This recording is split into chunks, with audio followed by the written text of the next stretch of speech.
program SP43, The World Tomorrow with Herbert W. Armstrong, January 15th, 1982, Ambassador Television Production, Media Services for the Worldwide Church of God, copyright 1982.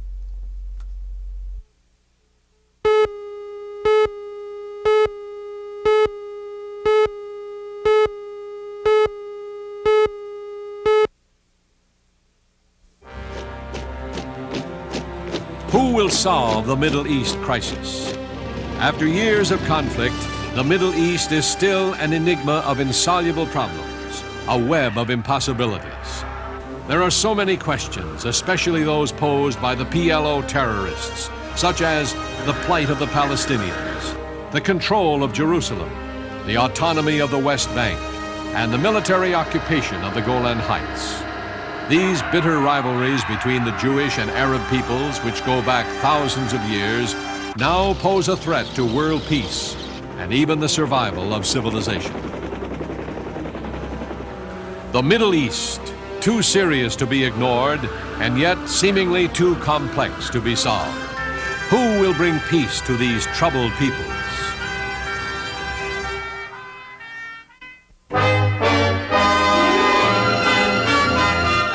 The World Tomorrow. The Worldwide Church of God presents The World Tomorrow with Herbert W. Armstrong.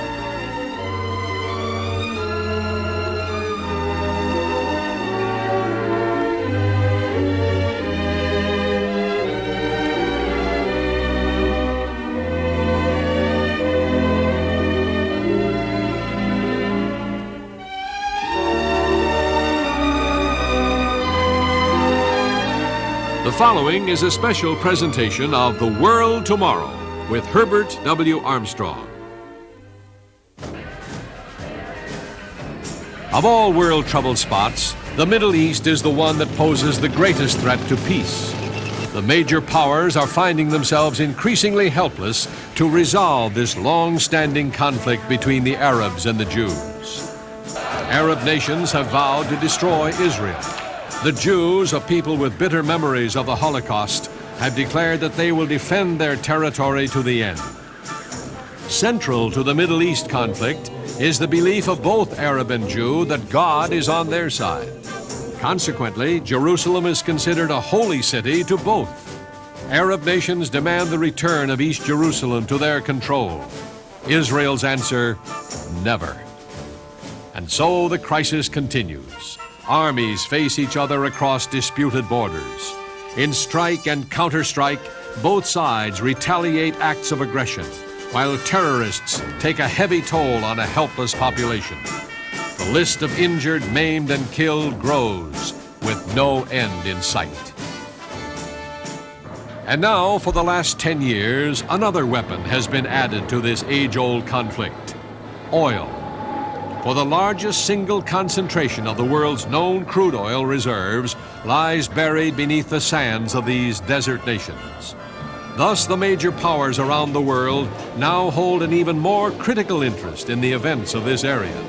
Europe, Japan, the United States, and Russia all anxiously watch, for from this region flows the lifeblood of these industrial nations. Suspicion, hatred, terrorism, and aggression all have become a way of life in this volatile area. 4 times in recent years, the world held its breath as the Middle East exploded. The conflagrations temporarily subsided, but the antagonism still seethed. No one, it seemed, would be willing to take the first step toward peace. Then, in 1977, Egypt seized the initiative. Egyptian President Anwar Sadat, in a historic visit to Jerusalem, spoke to the Israeli Knesset and declared peace instead of war. For the first time, the endless cycle of threats and intimidation was broken. 2 of the chief antagonists chose to settle their differences by peaceful negotiation instead of armed aggression. Sadat's historic visit brought a glimmer of hope, and the world breathed a sigh of relief. Sadat's courageous effort asked for calm and reason. It was an effort that called for peace, and ultimately, an effort he paid for with his life. On October 6, 1981, as Sadat viewed a military parade, Muslim radicals sprang from a passing army truck, and Sadat was cut down in a hail of machine gun fire. Anwar Sadat died in the cause of peace. It was also in the cause of peace that Herbert W. Armstrong had visited Anwar Sadat in 1980. 1 year later, Mr. Armstrong returned to pay his respects to the fallen leader whose courage he so greatly admired. While in Cairo, Mr. Armstrong had a private meeting with Egypt's new president, Hosni Mubarak, who had promised to continue the peace effort begun by his predecessor. Mr. Armstrong was also guest of honor at a banquet hosted by Dr. Abdul Hatem, personal advisor for President Sadat and now President Mubarak. At the banquet held in Cairo's Nile Hilton, Mr. Armstrong spoke before 150 influential government leaders, including 8 cabinet members and their wives, as well as educators and businessmen. He reviewed the present Middle East situation and explained what lies ahead for this troubled area. Mr. Armstrong, Your Excellencies, ladies and gentlemen, it is a great pleasure and honor to me to extend, on behalf of the members of the Egyptian Political Science Association and myself, our heartiest welcome to Mr. Armstrong here in our ancient city of Cairo.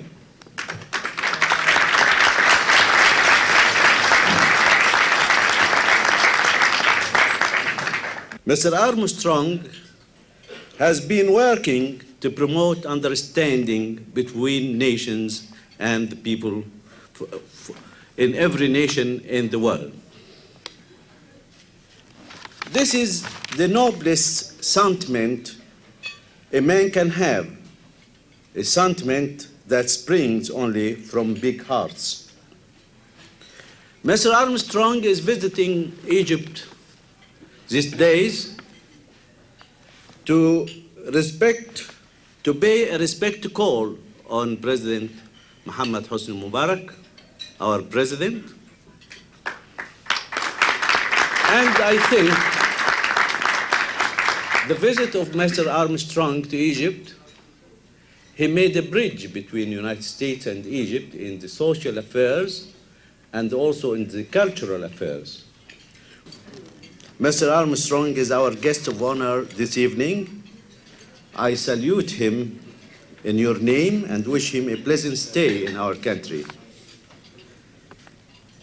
And he has kindly agreed to come and talk to us. Mr. Armstrong.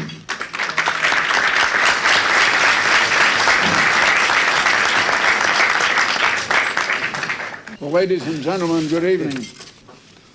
I spoke to many of you, I think, a year ago, just about a year ago, in the ballroom downstairs in this same hotel. And at that time, I told you that the world is in a very serious crisis, that I had come with a very serious message, that I had come a long way to deliver it. That crisis has continued. In fact, it's worsened. And I'm here to tell you that it's going to worsen even more before it gets better, but world peace is coming. Now, I have more to say. The crisis in the world is continuing. We're at the greatest crisis this world has ever known. The recent crisis in Poland, still going on. The Iraq-Iran war is not settled yet. It's had a few lulls. It picked up a little recently. The Soviet invasion of Afghanistan has been building up even more. The trouble in North Ireland has not waned. Troubles in El Salvador and other Central American countries are in the world news. Disturbances in Central Africa and Southwest Africa the Russian submarine recently discovered in the Swedish naval waters.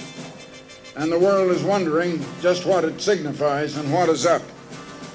Now, the attempted assassination of our President Reagan, since I was here last year, the attempted assassination of Pope John Paul II, and now the assassination of the man I counted as my very good friend, your President, Anwar Sadat. We're facing a very serious times, and we need to pay attention.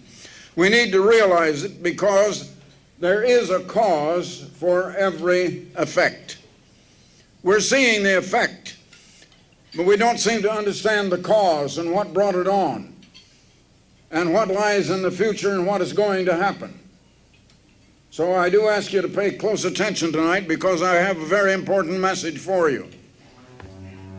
A year ago, in a conference with your President Sadat in the Giza Palace, he showed me plans for the peace project at Mount Sinai. And I told him that we would be happy through our foundation to contribute and to assist in it annually.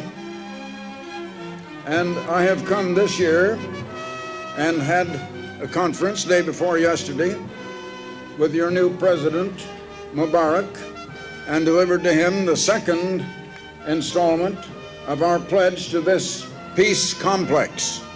And he assures me that he's going to continue it, that he will continue the peace efforts that were made at Camp David between your country, Israel, and the United States. Now, this peace project that President Sadat showed me the plans of it, will sort of symbolize peace by the three religions of the three countries. It will contain, as perhaps you know already, a mosque, a synagogue, and a church representing the three religions of Egypt, or the Arab world, of Israel, and of the United States, and the Christian world. This peace project is not going to bring peace. The Camp David talks that are continuing, and that President Mubarak assures me will continue, are not going to bring immediate peace. They are a prelude to it. We should seek peace. President Mubarak told me just day before yesterday, I mentioned how President Sadat had risked his life and finally had to give it. And he had no motive, he could have had no motive, but the unselfish motive to promote peace. He had everything to lose. He had nothing to gain for himself personally. He had nothing to gain for his political position or for this country. Only peace. Now, if I may say so, that takes courage. And I want to make a salute tonight to Anwar Sadat for the greatest courage that I believe any leader has exercised in my lifetime in this world. I am glad now that I told him a year ago that I respected him very, very highly, and that I meant it from the heart. And I did. I was out to the memorial yesterday where President Sadat lies buried. I did give a little salute, and I just said quietly, well, goodbye, my friend. I respected him very highly. I wrote a number of articles about it in national magazines in the United States. He has given his life. It has not brought peace as yet. But as I say, it is a prelude to it, and peace is going to come. Why do we not have peace? There are two ways of living, and one of them is causing strife and trouble and war. And the other way of living would bring peace.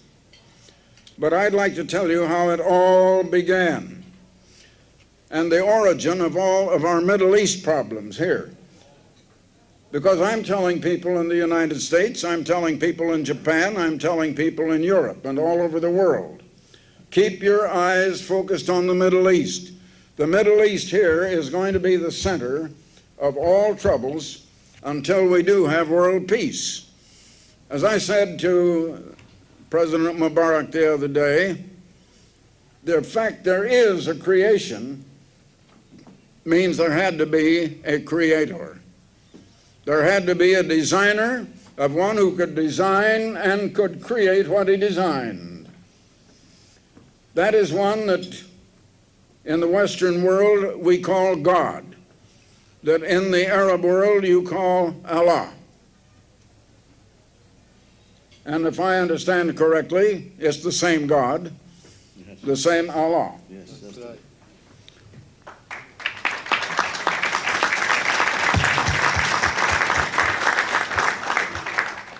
So I would like to tell you what He, Allah, is going to do for the Arab world and for the peace of all mankind. And I am speaking on His authority. I'm not saying maybe, I'm not saying perhaps, I'm telling you what is certain, what is sure. This Creator first created one man and one woman, and all humanity has descended from that first man and first woman. That first man had to make a choice.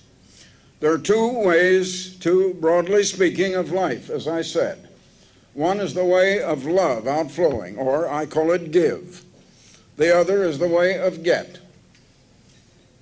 He chose the way of get.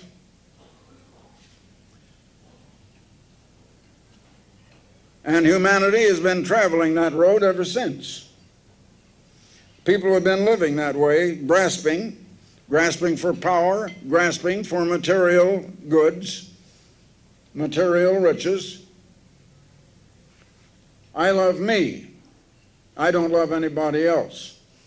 I want to compete with everybody else. I want to take from others. I want to get for myself.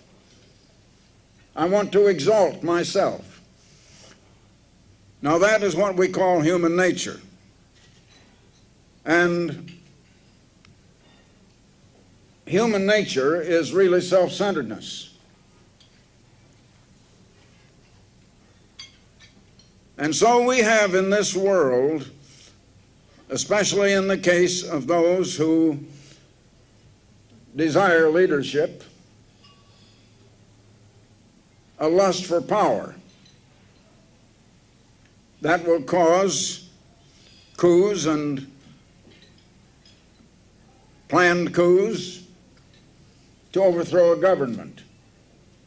That's apparently what you had recently in the assassination of President Anwar Sadat.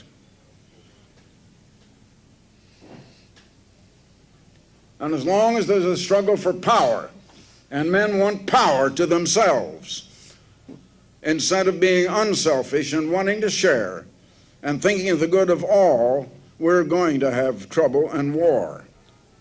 But in the course of time, there was a man who was willing to turn to the way of give and willing to obey God, whom you call Allah, the Creator. His name was Abraham, or Abram. Abram had two sons, Ishmael and Isaac. The entire Arab race is descended from Ishmael. Not only the Jewish race, but something that even the Jewish people do not know, but I know, and you perhaps have not known. The people of Western Europe and the white English-speaking people, Britain and all the British world, the white English-speaking British people, Canada, Australia, New Zealand, so on, and the United States have also come through Isaac. But as I say, this Abram obeyed God, and God made great promises to him. God made to him the promise that the time would come that he would send a descendant of Abram.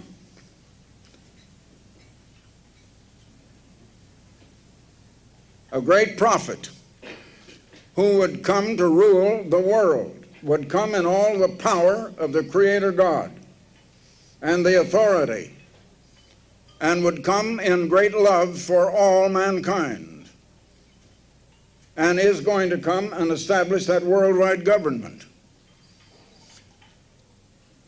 The Jews have been looking for a Messiah. They don't know that that Messiah did come as a human prophet. The Islam religion recognizes Jesus Christ as one of the prophets. He did come, but he came as a human prophet. And he came with a message, which is good news. The good news of this one world government that is going to come. The Jews rejected him.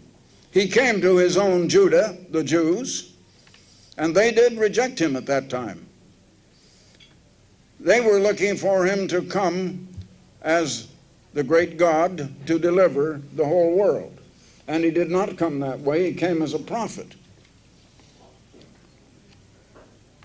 But God Almighty is going to send him in all the power and the glory of the great God. And he's going to rule over all nations. And I have come here to tell you that it is going to happen in our generation. Out of it all, peace is going to come. And it's going to come because he's going to establish one world government and rule all nations. And all nations are going to be ruled in love. And all nations are going to be taught and are going to have to live in the way of give and the way of love, and not in the way of lust for power, not in the way of selfishness and greed and vanity, exalting the self above others. We're going to find the way to live. All of our troubles come because we've lived the wrong way. We've brought these troubles on ourselves. Now, anything that I can say to you, anything I can say to the world today, and I do speak to the world, all over the world, it is not going to change human nature, and it is not going to change the hearts of men. I'm not trying to do that. I'm just telling you. I'm not asking you to believe it, accept it, take it or leave it. I'm only here to tell you. I'm not here to cram anything down your throat. It will happen, and when it happens, you will know that God or Allah sent a messenger here to tell you this, because I am his servant. And it is going to happen in our time. And that's the way we are going to have world peace. And I'll tell you, your President Sadat has not died in vain after all. And you know, as in Adam all die, so in Jesus Christ shall all be made alive. And everyone who ever lived and died is going to be resurrected back to life. I'm going to see President Sadat again. Well, perhaps you don't believe that. I don't ask you to unless you want to. It's up to you. We're not soliciting anything. I'm the leader of a worldwide church, but I'm not soliciting members. We don't invite members. We have nothing to sell. We're not trying to get anything one way or the other. I want you to understand that. I'm here as a friend. I'm here to give. So thank you all, ladies and gentlemen, for listening.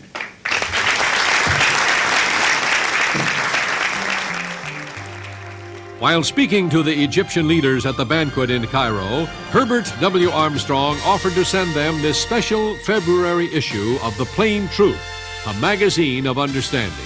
Mr. Armstrong would also like to offer you, the viewers, this special issue, which features a cover story and lead articles on the new Egyptian President Hosni Mubarak and the Middle East crisis.